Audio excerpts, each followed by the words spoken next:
एक ऐसा ट्रेंड जिसने दुनिया भर के निवेशकों को अपनी ओर खींचा, और वो जगह है दुबई। इंडिया ले लें, अमेरिका ले लें, दुनिया के हर देश में रहने वाले लोग दुबई में प्रॉपर्टी खरीदना चाहते हैं। अब सवाल ये, क्या दुबई में प्रॉपर्टी खरीदना फ़ायदे का सौदा है या कोई ट्रैप है? आखिर वहाँ लोग इतनी प्रॉपर्टी खरीदने के लिए मारामारी क्यों कर रहे हैं? इसी पर आज हमारे साथ बात करने के लिए हैं रियल एस्टेट सेक्टर के प्रदीप मिश्रा जी, जो फाउंडर हैं ओराम के। उनसे बात करेंगे कि दुबई में प्रॉपर्टी खरीदने में क्या क्या सावधानियां बरतनी चाहिए, और ख़ासकर वो लोग जिन्हें ये लगता था कि यहाँ से ब्लैक मनी ले जाकर वो दुबई में बड़े आराम से इन्वेस्ट कर देंगे। इन सब बातों पर चर्चा होगी। सर से बात करेंगे पूरी डिटेल में। सर, स्वागत है आपका। Thank you Sachin ji. तो सबसे पहला सवाल यही कि आखिर दुबई में प्रॉपर्टी खरीदना इतना आसान क्यों है कि लोग इंडिया से एकदम भागे जा रहे हैं वहाँ प्रॉपर्टी खरीदने के लिए? देखिए सचिन जी, प्रॉपर्टी खरीदे तो कहीं पर भी आसान है, सिर्फ दुबई नहीं, इंडिया में भी आसान है। अब कई बार क्या होता है कि एक भेड़ चाल होती है, भेड़ चाल में सब चले जा रहे हैं, सब चले जा रहे हैं, कुछ नहीं दिख रहा, हवा में चल रहे हैं, अंधे में चल रहे हैं। सच्चाई ये है कि हमें सोच समझ के प्रॉपर्टी खरीदनी चाहिए। हम 100 रुपए के प्रोडक्ट में नेगोशिएशन कर लेते हैं, या उसकी रिसर्च करते हैं, या एक फ़ोन लेना है मान लीजिए, तो उसकी आप कई दिन रिसर्च करेंगे तब आप लेंगे। लेकिन प्रॉपर्टी एक ऐसी चीज़ है जो आपको किसी ने सजेस्ट कर दिया, चाहे वो आपका दोस्त है, चाहे भाई है, चाहे वो आपका अंकल है या चाचे हैं, किसी ने आपको सजेस्ट कर दिया, आपने वहाँ जाके ले लिया। ये प्रॉपर्टी बाइंग नहीं है, मैं तो इसे कहूँगा ये तुक्के हैं, और तुक्के रोज नहीं लगते। किसी ने आपको कह दिया, आपने वहां जाके खरीद लिया और उस पर रिटर्न आ गया, तो वो तुक्का है। लेकिन अगर आपने सब चीजें रिसर्च करके तरीके से प्रॉपर्टी खरीदी और इन्वेस्टमेंट के स्कोप को देखा, क्या उसमें आरओआई आ सकती है, उसको आपने स्टडी किया और फिर उस प्रॉपर्टी को खरीदा, तब वो आपकी इन्वेस्टमेंट है। तो प्रॉपर्टी बाइंग कोई भी कर लेगा, नॉर्मल बाइंग करनी है कोई भी कर लेगा, लेकिन इन्वेस्टमेंट हर कोई नहीं कर पाता, और सही इन्वेस्टमेंट ही रिटर्न देती है। लोगों का ये मिथ है कि प्रॉपर्टी रिटर्न नहीं देती, या स्टॉक मार्केट रिटर्न देता है, म्यूचुअल फंड रिटर्न देता है। ये सबके अपने अपने दलील है, किसी को कोई अच्छा लग रहा है, किसी को कुछ अच्छा लग रहा है। लेकिन सही ढंग से प्रॉपर्टी की खरीदारी तब होती है जब आप अपने आप को समझो कि हमें करना क्या है, हम चाहते क्या है इससे, उसको पेन डाउन करके सारी चीजें नोट करके, और फिर उस हिसाब से अपने गोल के ऊपर जाओ और उस हिसाब से प्रॉपर्टी बाय करो। वो आपकी एक्चुअल इन्वेस्टमेंट बन के आएगी और उस पर रिटर्न मिलेगा। तो कई बार लोग ये भी बोलते हैं कि रेंटल में वहाँ अच्छा ग्रोथ है। अगर आज के हिसाब से हम कंपेयर करें तो यहाँ के मेट्रो सिटीज़ और दुबई में जो रेंटल का ग्रोथ है, आपको पता ही होगा। क्या लगता है आपको, यहाँ दोनों बराबर हैं या वहाँ ज़्यादा है? पोटेंशियल किस में ज़्यादा होगा? देखिए, रेंटल अलग अलग सिटीज में अलग अलग है। हम इंडिया की ही बात करें तो आपका दिल्ली एनसीआर में रेंटल अप्रोक्सीमेटली 2 से 2.5% एनुअल है। लेकिन यही बेंगलोर में चले जाइए आप तो 4 से 5% का रेंटल है। वहीं दुबई चले जाइए तो 5 से 7% का रेंटल है। तो नो डाउट हर एरिया की डेमोग्राफी अलग अलग होती है, वहाँ जॉब अपॉर्चुनिटीज कितनी है, किस टाइप के लोग रह रहे हैं, उनका पर कैपिटा इनकम क्या है, इंफ्रास्ट्रक्चर क्या है, ये सब डिसाइड करते हैं कि वहाँ की रेंटल वैल्यू क्या होगी। क्योंकि अगर डिमांड ज्यादा है, सप्लाई कम है, तो रेंटल बढ़ेगी। तो दुबई में नो डाउट रेंटल अच्छा है, लेकिन ऐसा नहीं है कि इंडिया में कुछ भी नहीं है। इंडिया में भी बहुत कुछ है। मुझे लगता है अपनी कंट्री से सबसे ज्यादा प्यार करना चाहिए, और वहां का अगर अपॉर्चुनिटी आपको मिल रही है तो आपको सबसे पहले उसको इनकैश करना चाहिए। जहां आपको सब कुछ पता है, आप पूरी रिसर्च करके प्रॉपर्टी ले सकते हो, वो आपका प्राइमरी फोकस होना चाहिए। ये नहीं कि कैसी जगह पे जहां पर बहुत ज्यादा क्लैरिटी नहीं है, टैक्स को लेकर, इन्वेस्टमेंट को लेकर, इन्वेस्टमेंट कर दी तो वापस कैसे आएगी, उन सब को लेकर अगर क्लैरिटी नहीं है तो आपको ऐसी जगह पे इन्वेस्टमेंट को अवॉइड करना चाहिए। देखिए, इन्वेस्टमेंट तो सचिन वो है जिसको आप 30 मिनट से मैक्सिमम 1 आवर के अंदर अपने घर से वहां पहुंच जाओ और उसे देख और समझ कर वापस आ जाओ। वो आपकी एक्चुअल प्रॉपर्टी इन्वेस्टमेंट है या प्रॉपर्टी बाइंग है। जहां आप पहुंच ही नहीं पाओ, पहुंचने के लिए आपको बहुत खर्चा करना पड़ जाए, तो आप उसकी देखरेख कैसे कर सकते हो? और अनअटेंडेड प्रॉपर्टी कहीं पर भी ले लो, नुकसान आपको एंड रिजल्ट में होता ही होता है। इसी पर एक रिपोर्ट में देख रहा था कि एक फीच रेटिंग ने कहा कि वहाँ 10% से 15% करेक्शन हो सकता है दुबई में। और क्या आपको लगता है कि लोग इतने खरीद रहे हैं तो कहीं ओवर सप्लाई हो जाए, लोगों को उतनी ज़रूरत ही नहीं है लेकिन लोगों ने फ्लैट ले लेकर रख लिया है और कल को ज़रूरत ही नहीं है, ऐसा ओवर सप्लाई हो भी सकता है क्या? देखिए कई बार लोग जो खरीदते हैं ना, वो टैक्सेशन वहाँ नहीं है इसीलिए खरीदते हैं। नो डाउट रेरा बेटर है, प्रॉपर पेमेंट एस्क्रो अकाउंट में जा रही है, और कहीं ना कहीं ओवर सप्लाई जैसी सिचुएशन बन रही है। तो हमें थोड़ा सा मार्केट को जब स्टडी करते हैं तो ये समझ में आ जाता है कि आप इस समय ओवर सप्लाई जा रही है तो आपको रुकना चाहिए। रिपोर्ट भी वही कह रही है, रिपोर्ट में गलती नहीं है, लेकिन यहाँ मुद्दा क्या है कि अगर आपको इंडिया में ही ऐसे स्कोप मिल रहे हैं तो आपको इतनी दूर जाके इन्वेस्टमेंट करने की जरूरत क्या है। लेकिन ये भी तो हो सकता है सर, जैसे कि इंडिया में अक्सर होता है कि अगर इनको लग्जरी फ्लैट खरीदना है, एक तो बहुत बाइंग प्राइस ज़्यादा है, और जो जगह है, लोकेशन, जैसे पॉल्यूशन की बात होती है, ट्रैफिक कंजेशन, और अगर आप वही दुबई देखेंगे तो एक वेल प्लान सिटी नज़र आती है, और करप्शन की भी बात वहाँ कम होती है। तो शायद ये भी एक डर होगा, लोगों को लगता होगा कि वहाँ आसान है पैसा लगाना, कि वहाँ फ्रॉड ना हो जाए। देखिए नो डाउट ये कारण होता है, लेकिन पिछले कुछ दिनों में जो इन्वेस्टमेंट लोगों ने की है वो ज़्यादातर लोगों ने यहाँ से अनडिस्क्लोज इनकम ब्लैक मनी के तौर पे वहाँ पहुँचाई है। अब ये वहाँ पे ऐसा बिल्कुल भी नहीं होता, वहाँ जो पैसे आपने दिए वो ब्लैक है वाइट है, सबको प्रॉपर बुक्स में डाला जाता है। ये पहले चीजें चल रही थी, लोग ले रहे थे और ट्रेंड चलता आ रहा था, लेकिन पिछले साल 1.5 साल के अंदर गवर्नमेंट ने सख्ताई की है। वो डाटा शेयर हुए हैं जिन्होंने प्रॉपर्टी खरीदी है, और जिसने प्रॉपर्टी 100% वाइट खरीदी है और डिस्क्लोज्ड इनकम से खरीदी है उसके लिए कोई दिक्कत नहीं है, लेकिन जिसने अनडिस्क्लोज इनकम से खरीदी है, मतलब वो ब्लैक मनी है, उसके लिए दिक्कत है।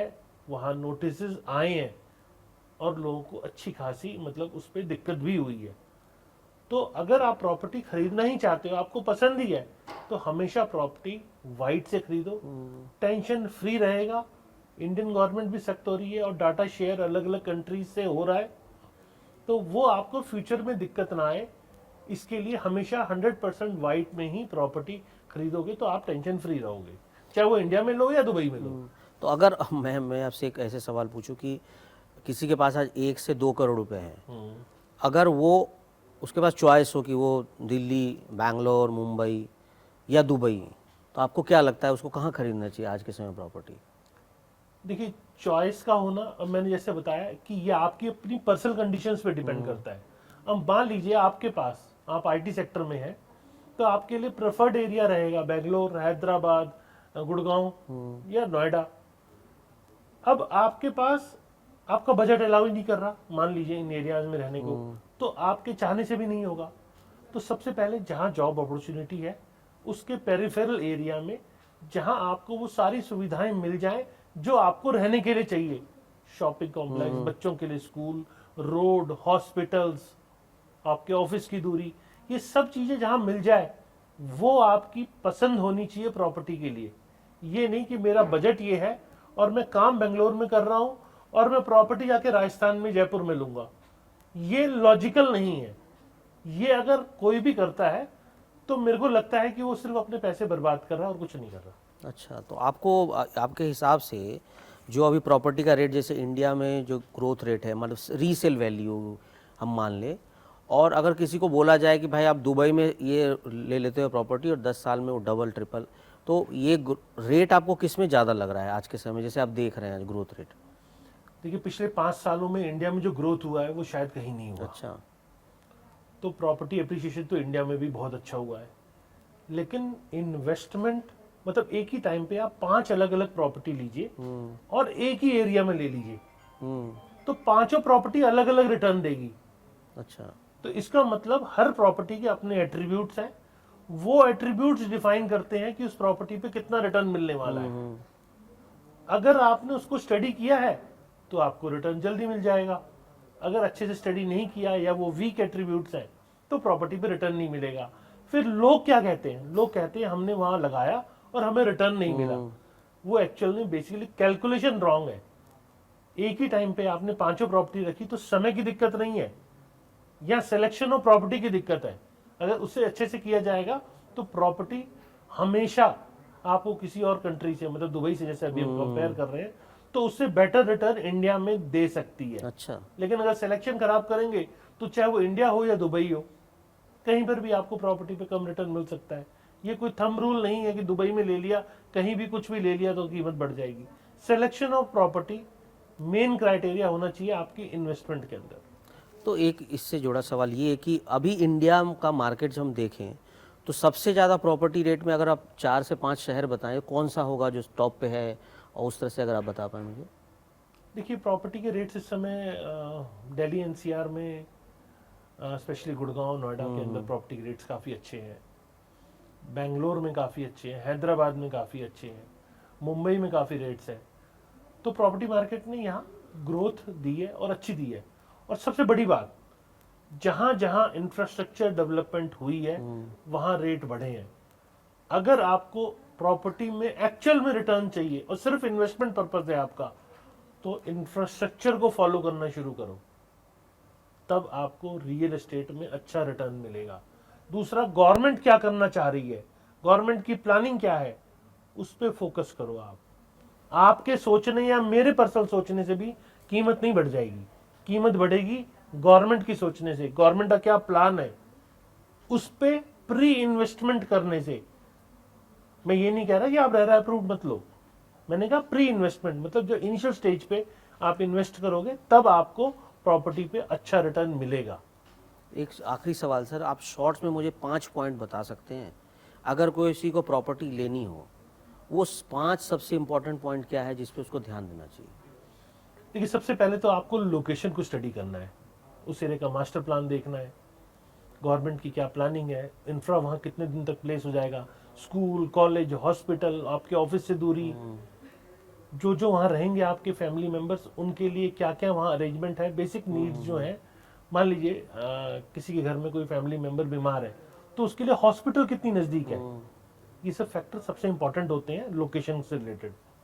दूसरा, अथॉरिटीज़ की अप्रूवल, जिसमें रेरा रजिस्ट्रेशन सर्टिफिकेट एक अपने आप में वो सारी कमी पूरी कर देता है।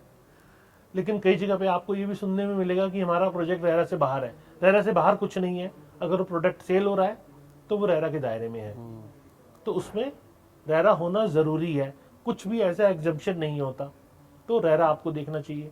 फिर पहले आपको सेल्फ एनालाइज करना चाहिए कि मुझे कितने की प्रॉपर्टी लेनी है, मेरा क्या क्या पर्पस है जिसके कारण मैं प्रॉपर्टी ले रहा हूँ, और प्री अप्रूव्ड बैंक लोन करा के बैठे नेगोशिएशन के लिए। जब बायर को प्री अप्रूव्ड बैंक लोन के साथ बायर बैठता है सेलर के सामने, तो सेलर को भी ये दिखता है कि ये सीरियस है लेने में, तो आप अच्छा नेगोशिएशन कर सकते हो। और कई बार डेवलपर से खरीद रहे हो आप तो ग्रुप बाइंग कर सकते हो, ठीक है। और साथ में एमिनिटीज, जो एमिनिटीज आप ले रहे हो या जो उस प्रोजेक्ट के अंदर एमिनिटीज है, उसमें से कितनी आपके काम की है। आपने ले तो लिया लग्जरी प्रोजेक्ट, अब मेंटेनेंस उसकी आ रही है 15 रुपए पर स्क्वायर फीट महीने के, तो वो लग्जरी आपको अपने मकान में शिफ्ट होने के बाद भी लगेगा मैं किराए के मकान में रह रहा हूं। तो ऐसी लग्जरी प्रॉपर्टी भी किस काम की है। मतलब आपने कोई ऐसी मेंबरशिप ले ली है जो आप यूज ही नहीं कर रहे? मान लीजिए क्लब में बहुत सारी एमिनिटीज हैं और वो एमिनिटीज आप पे किसी काम की नहीं है, लेकिन उन एमिनिटीज के कारण आपकी मेंटेनेंस बढ़ रही है, क्योंकि मेंटेन करने में तो पैसा लगेगा। अब मेंटेनेंस आपकी बढ़ रही है जिसको आप यूटिलाइज नहीं कर रहे हो, तो वो तो किसी काम की प्रॉपर्टी हुई नहीं ना। तो आप अपनी प्रायोरिटीज को भी लिस्ट आउट करोगे कि मेरे को क्या क्या चीजें चाहिए और वो उस प्रोजेक्ट में है या नहीं, ब्रांड वैल्यू क्या है, डेवलपर्स ने पीछे क्या ट्रैक रिकॉर्ड रहा है उसका, पोजीशन के बाद कैसी सर्विस दी है, बिल्डिंग की कंस्ट्रक्शन क्वालिटी क्या है, कितने दिनों में बिल्डिंग चढ़ने लग गई, और जो अथॉरिटी द्वारा चीजें ओसी के टाइम पे चाहिए वो सब डिलीवर किया या नहीं किया डेवलपर ने। जब आप इन सब चीजों को देखोगे तो ये गिनती के 2-4 पॉइंट नहीं है, बहुत सारी चीजें आपको होमवर्क करनी पड़ती है घर खरीदने से पहले। अगर आपका होमवर्क अच्छा हुआ तो यस, प्रॉपर्टी चाहे अपने सेल्फ यूज के लिए लो या इन्वेस्टमेंट के लिए, प्रॉपर्टी हमेशा आपको अच्छा रिजल्ट देगी। धन्यवाद सर आपके साथ। Thank you Sachin. तो ये थे कुछ टिप्स, अगर आपको प्रॉपर्टी खरीदनी है तो इन बातों का ध्यान रखेंगे तो शायद आप कभी ट्रैप में नहीं फंसेंगे। अब वो चाहे दुबई हो या बैंगलोर हो या दिल्ली या मुंबई, प्रॉपर्टी जब भी खरीदें इन बातों का खासकर ध्यान रखें कि कैसे प्रॉपर्टी खरीदनी है, लोकेशंस क्या होनी चाहिए, पेपर कैसे चेक करें। तो इसलिए ये आपको ये चीज़ें ध्यान रखेंगे तो शायद आपके साथ कभी फ्रॉड या गलती नहीं होगी। तो देखते रहिए कड़क और सब्सक्राइब करना ना भूलें।